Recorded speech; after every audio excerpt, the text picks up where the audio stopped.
Ladies and gentlemen, welcome back to the channel. My name is Zepp, and today I am here with you to give a review of the Aurora, The Gods We Can Touch album. Now, this review is going to be largely uncut.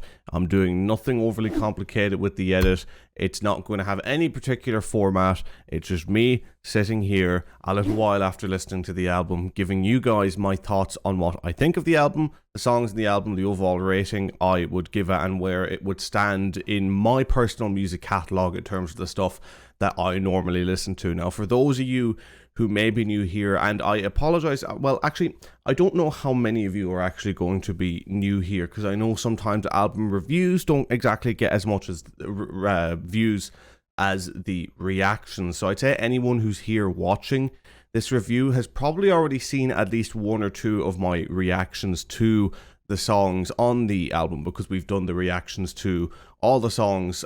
We've done them live on Twitch, and they have been going up over the last 2-3 weeks on the channel. I believe the last one just went out last week. So it's actually been quite a while since I've sat and listened to the album, but it hasn't been that long since I've sat and listened to one of the songs. And that's automatically and straight away going into the first positive, is that I find myself listening to the music from this album in my spare time a lot. Now, I don't listen to it like I'm not sitting and listening to songs that Cure for me, and then it's, oh, I let it run through until Heathens or The Innocent, and then I turn it off. Every now and then I just get the notion to listen to a song from Aurora, and I always end up going back to this album because, again, for those of you who may not know me too well, I haven't actually listened to any other Aurora album in full. She's always been an artist that I've really respected as an artist. She's one of my favorite artists out there, but her music has never really been my thing on the overall. Like, there's a good few songs from her earlier work, at least, that I'm not really a fan of whatsoever, but I've always known that there was a phenomenal artist there in terms of the writing ability, the voice, the production level, the artistic mind, and the ability to be able to pull that all together. I've always had a massive respect for that, and I've known that she's one of the best artists in the business, regardless of my maybe particular dislike to her songs. You know, I kind of pulled back the subjective a bit and tried to look at it objectively. You know, it's like the voice is there, the ability's there, there's so much that is there. It just didn't always click with me, but I knew it was there regardless. And so, yeah, as I said, you can probably tell already, this review is going to be largely not formatted. I have nothing in particular planned for this review. I just thought I'd turn the mic on and give my thoughts on the album. And you probably picked this up already if you watched my reactions to the songs, but I genuinely have to say I am thoroughly surprised and impressed with this album, because I was going into this album expecting to like maybe half the songs at best in terms of that subjectiveness. I knew going into the album I was probably going to recognize again the qualities that are there with each song, but I'd be sitting here thinking, well, I don't like a lot of these. Well, I like half of them, so I'll say it's a decent album. But I went into this album and I have to say I was thoroughly surprised. As soon as we started with the Forbidden Fruits of Eden and Everything Matters, I was actually a little bit surprised by that, because again, it's not a song or again the type of genre or sound that I'd normally like, but there was something about it that just drew me in. And I think that's one of the many talents that Aurora has as an artist. She has such an ability to draw you in as a listener, and I really think that's because she lets the vulnerability of emotionality come through in the way she sings music. And I feel that's a very cool and important trait for music and singing. You know, I've wrote my own stuff in the past. You know, I like to write, I like to try, and because I'm quite like a stern person, I try to be vulnerable in certain aspects that I write. I try to create ideas artistically. I try to express certain things that I have maybe bottled up through artistic means, and I've always wanted to be able to sing, and I've tried singing before, but I only feel like I can never really sing is in a way that where I really let my emotions sort of take hold of me, and I've never been able to break down that barrier. I could never go up on stage in front of however many people and just completely give into the vulnerability of my emotions for that moment, even though I'm not a person that really cares what other people think. I mean, hell, if you're starting a YouTube channel, you're doing YouTube, you got to have a little bit of thick skin in terms of what people think of you, especially if you react like me. Come on, look at me, I'm a stubborn bastard. But I just never was able to get past that that barrier of being able to be vulnerable in the sound for music. And that's why I'm such a huge admirer of Aurora, because for me she sort of embodies that. She embodies that, being able to come in and out of this headspace so quick of just, you know, being able to kind of have a laugh with her audience, or keep it light and casual, and kind of just have a real happy vibe, but then straight away flip into this place where she's able to sing about something that may be such an emotionally dark topic, or even if it's not maybe emotionally dark, the fact that for the music that she writes, there is such an emotional tone about it that she has to get into this certain headspace to perform it. And I'm just a huge admirer of that, and that comes through again on this album straight away. Now, there was a couple of songs on this album that I wasn't a massive fan of, alright? It's the same with any album, but there was the things that I don't like about Aurora's music,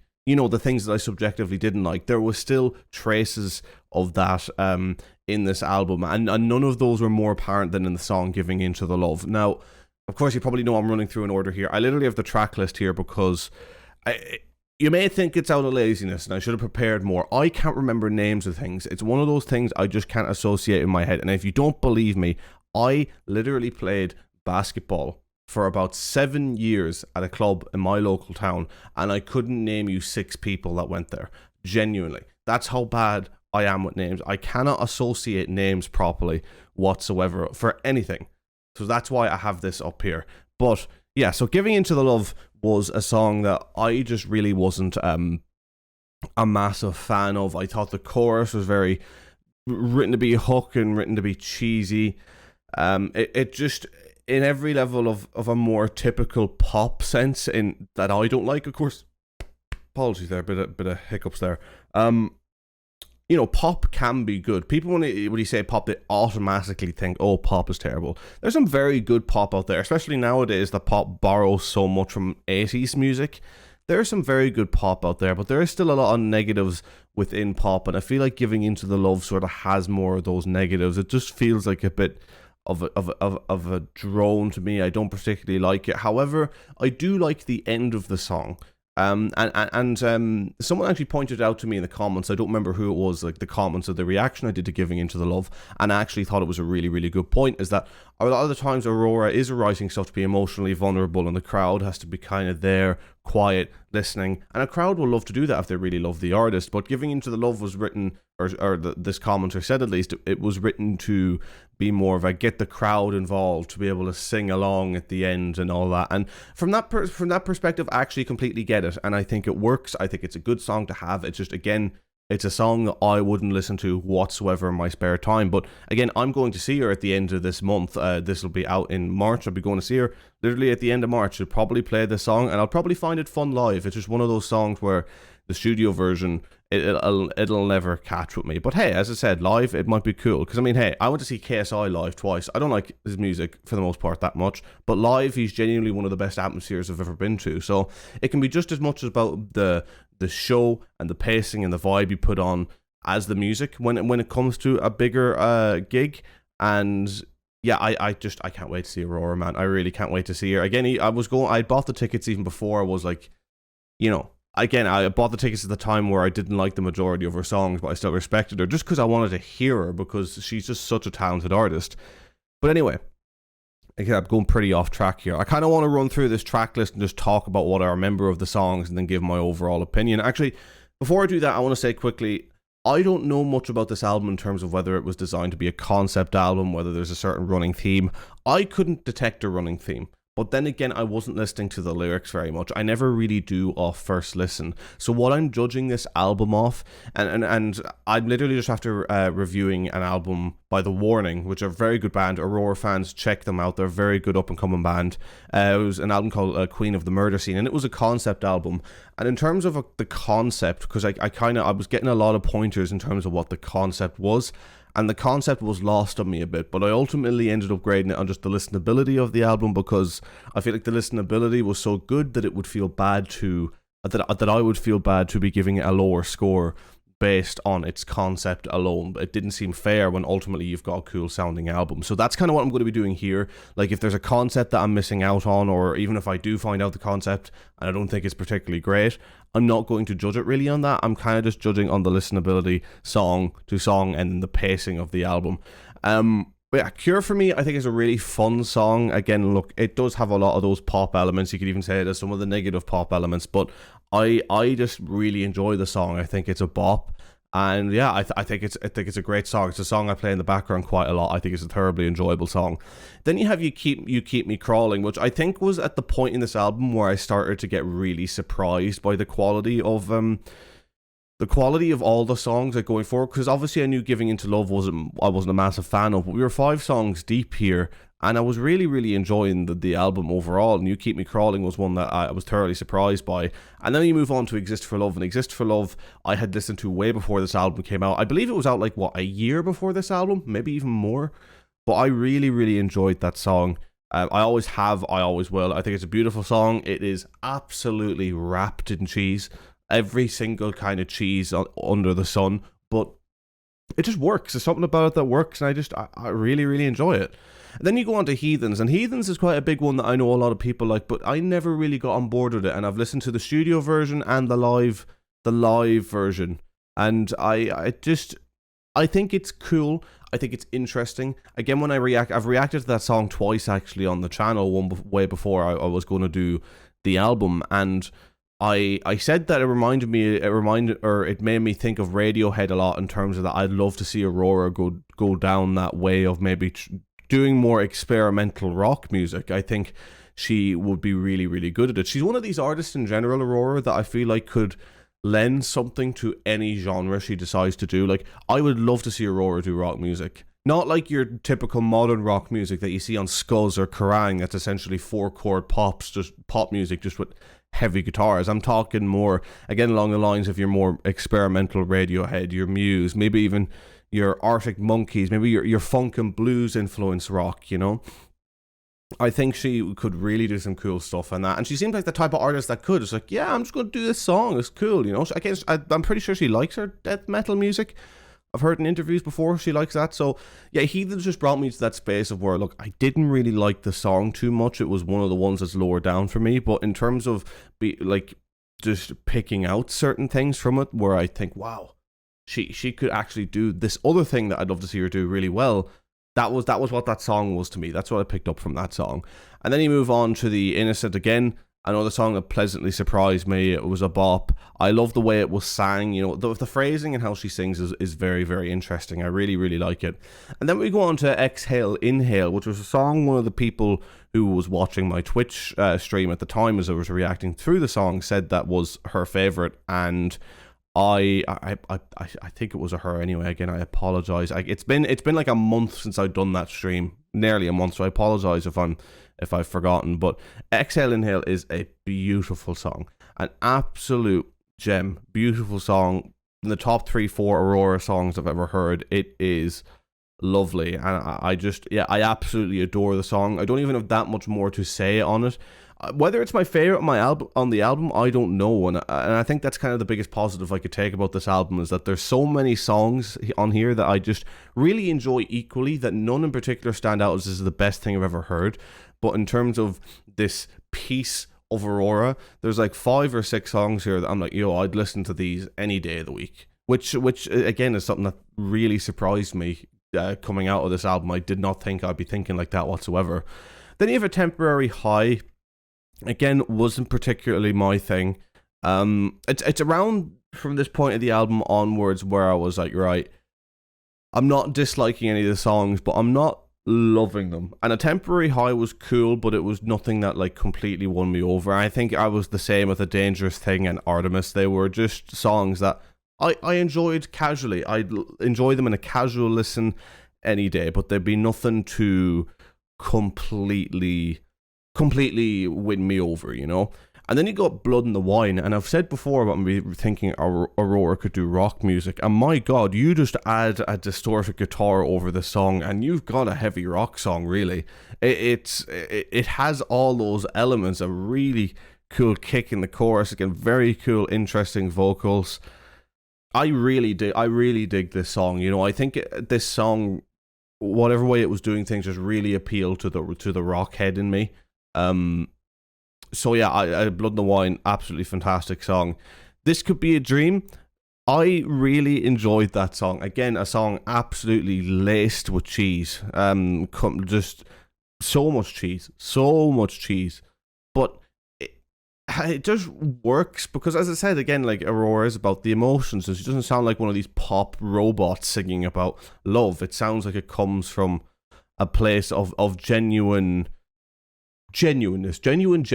Top reviewer here. But no, I mean, it's the song feels genuine, and it just the way she sings it, I think it's lovely. I think it's a lovely song, and I thoroughly enjoyed it. And then A Little Place Called the Moon. I enjoyed that song. I was surprised that was the last song in the album. I think in terms of the tone of the album, this was the one song that surprised me. It didn't feel as final as I thought it might. Like, again, a lot of my favorite albums, one of my favorite albums of all time. In fact, I'll probably do a full reaction to the album on Twitch and YouTube just to show you guys, because I want to put the album out there more. But the album Broken Machine by Nothing But Thieves, that album has a really, really cool final song, and they've talked about in an interview once how they feel that it's like a Quentin Tarantino-esque ending in terms of the tone, and I see where they're coming from with it, and I really, really like how the song ends the album. Even though it's a really intense album, the tone of the last song, it brings it all way back, and it's way more melancholy, and it works really well, and that's made me a really big fan of having really good finality at the end of an album. And I don't feel like A Little Place Called the Moon had that in this album, but that doesn't take away from the album overall. It's just how I would feel personally about it. So now that we've ran through all the songs, I think I've given all the positives and negatives that I'd have to say. Anything else I'd say would literally just be rambling and reiterating the same points. I really enjoyed the album. I was thoroughly impressed by it, and I can't wait to see her, and I can't wait to see what she does next. And if I was to give this album out of 10, I would probably give it somewhere between an 8.5 and an 8.7. I think I don't really know where I want to put it on that spectrum yet, because it's not an album where I love every single song, so I can't put it really at a 9. But there's so much good stuff going on here that I'd feel bad even putting it at a low 8. So I really want to kind of put it in that upper echelon of 8. So I'd say maybe somewhere around 8.6. There's like half the album for me is something that I'd listen to all day, any day, and then the rest of the album, bar maybe 2 or 3 songs, are songs that I'd absolutely enjoy having on the background, no problem. Like if I was downloading these out of these 15 songs, you've got you got 1, 2, 3, 4, 5, 6, 7, 8. I download 8 out of 15 of these songs instantly, so that's over half of the album. Maybe even, yeah, it'd be 8 out of 14 if you don't consider the Forbidden Fruits of Eden, because that's more of an opening. I absolutely really enjoy this album. I'm really glad I listened to it, and I can't wait to see what she does in future. And that is where I'm going to leave this video. I apologize if it's been a little bit of a too long of a video for you guys, but I like being able to rant and talk about albums more when it comes to reviews, and not have them be as structured. Maybe with certain albums I do them more of a structured basis, but for now I kind of feel better just having a rant about the album, both on the good sides of it and the bad sides of it. But I have been Zepp. Let me know if you have enjoyed the video. Make sure to let me know about that down in the comments below. Let me know what you thought of the video, my reactions that you've seen on the channel, and then my review of this album, what you thought of the album yourself. Make sure to leave a like. Make sure to subscribe if you want to see more, because we'll be doing more Aurora stuff in the future, and I'll probably make a video talking about how she was at the live performance in Dublin when I go see her. I can't wait for that, and I can't wait to make that video for you guys. So I really hope you enjoyed. Yeah, that's actually it. I just really hope you enjoyed, and I hope to see you guys back soon. Take care. Have a good one. Peace.